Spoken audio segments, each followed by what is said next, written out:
হাসি মুখে হাত মেলাচ্ছেন ডক্টর ইউনূস ও তারেক রহমান। এই দৃশ্য দেখে হয়তো বুক ফেটে যাচ্ছে জাতীয় নাগরিক পার্টি এনসিপির নেতাদের।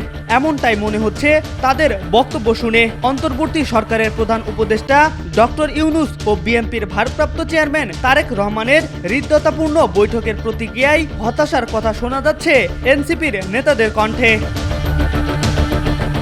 এই বৈঠক নিয়ে বিএনপি তো বটেই, বিভিন্ন রাজনৈতিক দল, সংগঠন, বিশিষ্ট ব্যক্তিদের কথায় বর্তমান বাস্তবতার নানা আশা নিরাশার কথা ফুটে উঠেছিল।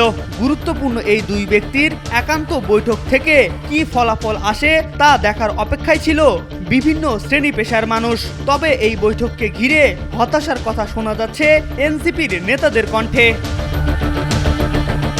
অন্যান্য রাজনৈতিক দলকে বাদ দিয়ে শুধুমাত্র একটি দলের নেতার সঙ্গে আলোচনার ভিত্তিতে জাতীয় নির্বাচনের তারিখ নির্ধারণের বিষয়টিকে নেতিবাচক হিসেবে দেখছে এনসিপি।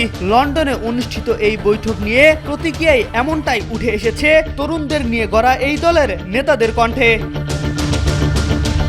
আলোচিত এই বৈঠক একটি দলকে খুশি করার জন্য, যা গণ অভ্যুত্থানের সঙ্গে প্রতারণার শামিল, এমনটাই মন্তব্য করেছেন এনসিপির মুখ্য সমন্বয়ক নাসির উদ্দিন পাটোয়ারি। নাসির উদ্দিন অভিযোগ করে বলেন, অন্তর্বর্তী সরকার বিএনপির পক্ষে কাজ করছে। বৈঠকে বিচার, সংস্কার ও জুলাই সনদের কোনো বার্তা নেই। বৈঠকে জনগণের প্রত্যাশা পূরণ হয়নি।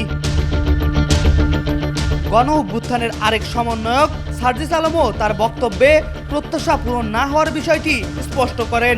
এক ফেসবুক পোস্টে তিনি লিখেন, হতাশার বিষয়, বৈঠকে নির্বাচনের মাস ও তারিখ যেভাবে গুরুত্ব পেয়েছে, অভ্যুত্থান পরবর্তী বাংলাদেশের অন্যতম গুরুত্বপূর্ণ আকাঙ্ক্ষা বিচার ও সংস্কার সেভাবে প্রাধান্য পায়নি।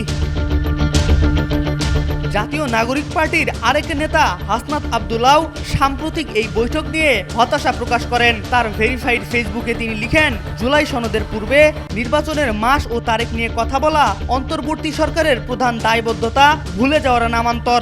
সনদ রচনার পরই নির্বাচন বিষয়ক আলোচনা চূড়ান্ত হওয়া উচিত।